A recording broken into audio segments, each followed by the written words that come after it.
Out of nowhere, Dokkan dropped one of the most hyped characters in their arsenal as a random monthly Dokkanfest. The community had to do a double take when the V-Jump leaks dropped.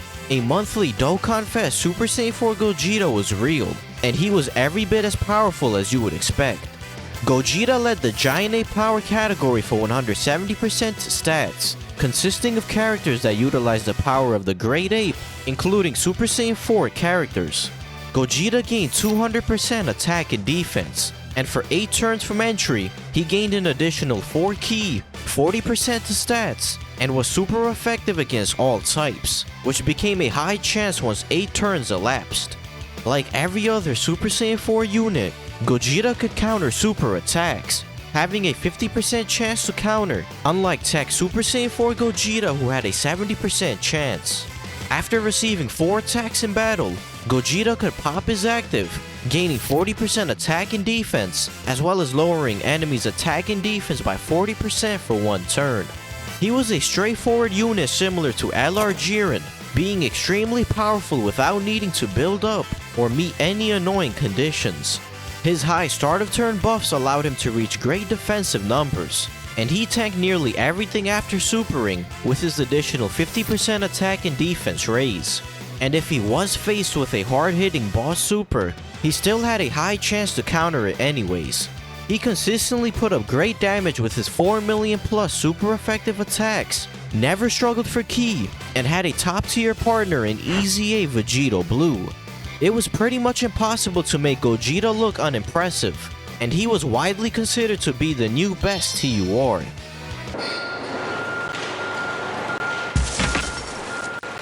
Alongside Gogeta, they released a new story event that dropped a free-to-play Great Ape GT Vegeta, who was a solid addition to the Great Ape Power team. About a week later, Masked Saiyan received a solid EZA, and the 3 Xenoverse villains received Dokkan Awakenings. While it was cool to finally get Final Form Demigur and Final Form Mira into the game, these units weren't anything too crazy. But alongside them, we also received the EZA for Prime Battle LR Frieza, who was in fact very crazy. Frieza gained 50% attack and defense, an extra 50% attack when attacking with 18 or more ki, 50% defense and 3 ki as the first or third attacker, and another 3 ki when facing a superclass enemy. He was solid defensively in slots 1 and 3, and could reach summonable LR level attack stats on his ultra super attack. His plethora of amazing villain attack links also supercharged his damage even further. He was stupidly busted, being a top 10 unit in the game overall despite being a free-to-play unit, and many people argued him as the best EZA in the game over Vegito Blue. The one caveat to all this was that Frieza was locked behind a very insane grind. Just like LR Goku's Extreme Z area, you could only challenge this event with 6 specific fully EZA'd free-to-play units, including Prime Battle Goku himself. This meant that not only did you need to grind 777 medals for LR Goku, but you also had to acquire all 6 free-to-play units for his Extreme Z area, as well as the remaining 5 free-to-play units for Frieza's event. Suffice to say, this was one of the worst grinds we'd ever seen, especially for players starting from scratch. Moving into the middle of the month, it was time for the annual Super Dragon Ball Heroes campaign, with this year's celebration occurring simultaneously on both versions. During the Super Dragon Ball Heroes 10th anniversary livestream, it was revealed that Bardock, Broly, Gohan, and Vegito would arrive in Dokkan as Super Saiyan 4s, with Vegito getting his very own Dokkan event. These units were designed to buff the Grade A power category, and they were a massive boost to Super Saiyan 4 Gogeta's team. Vegito led the crossover category for 3 ki and 170% to all stats, gained 140% attack and defense, and supported both crossover and Grade A power category allies for 1 ki and 20% attack and defense. Furthermore, just like Super Saiyan 4 Gogeta, Vegito had a 50% chance to counter the enemy's super with tremendous power. He was essentially a mini Super Saiyan 4 Gogeta, trading lower attack and defense numbers for incredible support capabilities, and he comfortably landed in the lower half of the top 10 TURs. Super Saiyan 4 Broly was focused on hitting very hard, gaining 140% attack and defense when attacking with 12 ki, and launching an additional attack with a high chance to be a super with a grade A power ally on rotation. His multiplicative 140% attack buff, combined with Vegito's high support, allowed him to become one of the hardest hitting TURs in the game, though his defense was fairly average. Super Saiyan 4 Gohan was a solid tank for a SSR, gaining 40% damage reduction with 4 grade A power allies on the team, while Super Saiyan 4 Bardock was an alright damage dealer. Among the villains, Demon God Dabura was a decent extreme super battle road unit, with his 50% dodge chance against multiple enemies, and Darkness Towa was a very powerful support unit, especially for extreme class allies.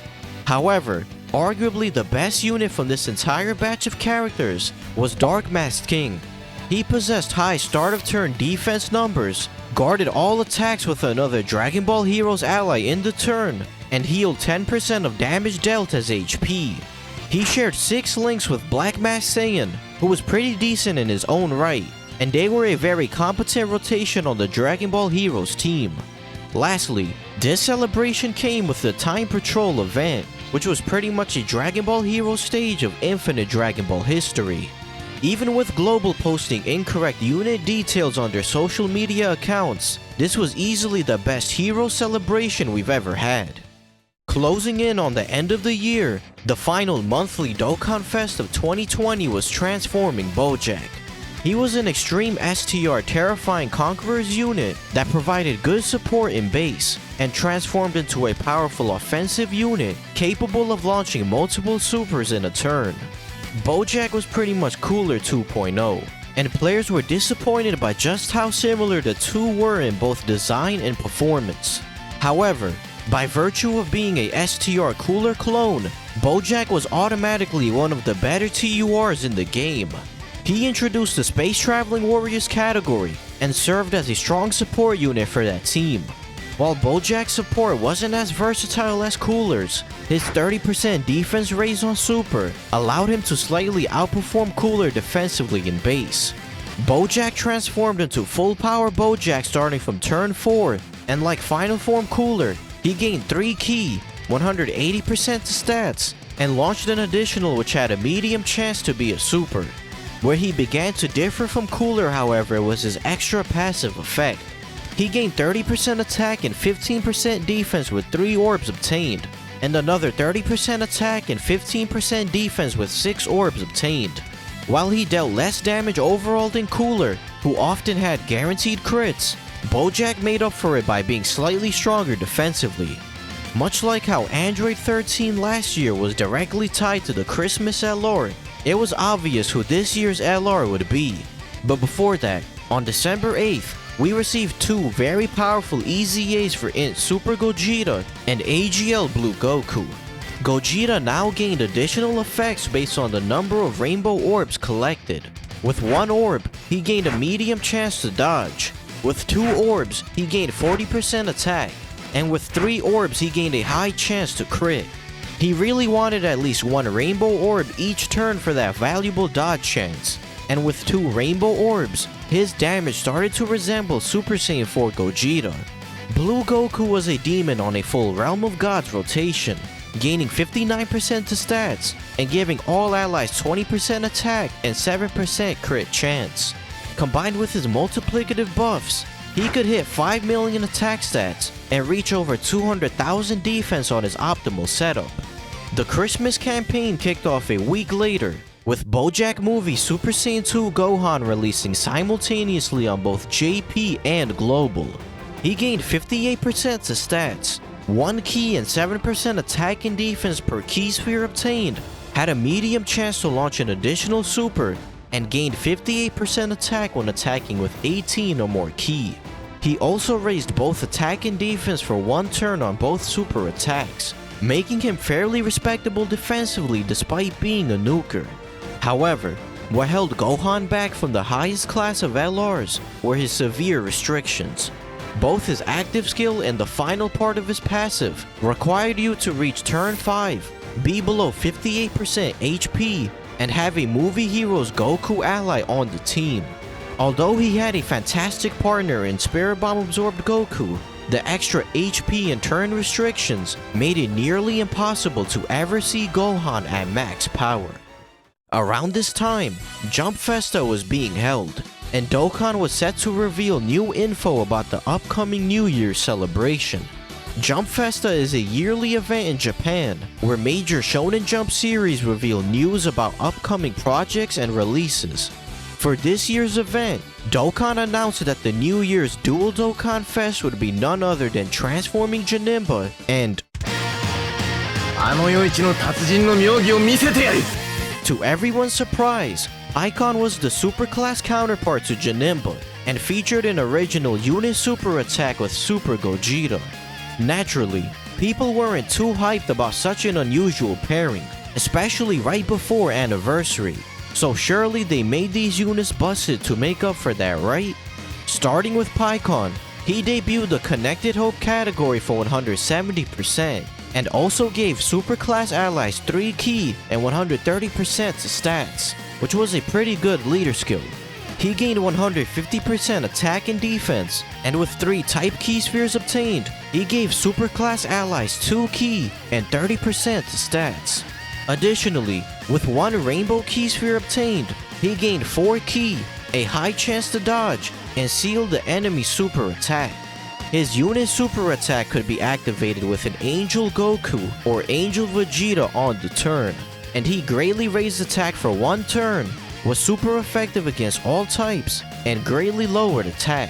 While he didn't hit very hard and often relied on dodging to survive, he still ended up being a good unit thanks to his support and debuffing capabilities. However, Pikkon's biggest asset was his active skill. Starting from turn 4, when facing a single enemy with 50% or more HP, he could activate a Ghost Usher effect and delay the enemy's attacks for 1 turn. While it wasn't too common to see in Extreme Super Battle Road, the sheer value of this ability would allow Pikkon to remain viable for quite a long time. Janemba, on the other hand, was far more controversial. He led the abysmal Corroded Body and Mind category for 170% and gave extreme class allies 130% stats. As Fat Janemba, he gained 120% attack and defense and guarded all attacks. This by itself was already a good base kit, but for whatever reason, Dokkan decided to completely shaft Janemba's orb conditions. Unlike Pikkon, who needed 1 rainbow orb and 3 type key spheres, Janemba needed 2 rainbow orbs for his 30% damage reduction, as well as 4 type key spheres for his extreme class support. Janemba with his full passive up was a top 3 tank in the game, but his strict orb conditions made him far too inconsistent, especially since extreme class setups lacked reliable orb changers to support him. And to make matters worse, Janemba had an absolutely terrible transformation condition. He needed to receive 5 hits in battle to transform into Super Janemba, which was just a pain in the ass to achieve. Super Janemba was a great defensive unit with guard and a high chance to dodge with 1 rainbow orb, but you rarely ever got to use him in battle. Pikkon and Janemba were overall underwhelming to the player base, and both were barely contenders for top 10 TURs in the game. The 7th Prime Battle LR was released at the same time, and LR Babidi and Boo were unfortunately not under Buhan's leader skill, which greatly limited their usability despite being a decent LR. The year came to a close with the usual New Year step-up banner, and it was time to advance into 2021. The first half of January kicked off with 3 EZAs, including one of the most disappointing EZAs of all time, STR Super Janemba.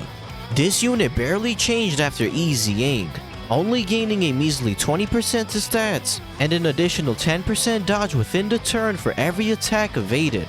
He was defensively similar to EZA INT Janemba, while putting out lower attack stats than his 2-year-old counterpart. Despite the minor upgrade, he was still a top 3 EZA in the game alongside INT Janemba, which highlights just how far ahead of his time EZA INT Janemba was. Tech Kaioken Goku and Physical Vegeta EZA'd a week later, and they were now even better for longer events. The countdown to the 6th anniversary began soon after, and just like last year, we knew who the headlining units would be weeks in advance. Ichiban Kuji held another Dokkan Battle figure collaboration, with this year's character being Ultra Instinct Goku. The most iconic moment in modern Dragon Ball was finally getting a standalone LR card, and players had massive expectations for this anniversary. Despite releasing the most impressive lineup of characters yet, the content drought throughout 2020 had pushed players to their limit. The 6th anniversary of Dreams had the weight of the world on its shoulders, and it didn't just meet expectations, it completely shattered them, delivering the greatest celebration to date.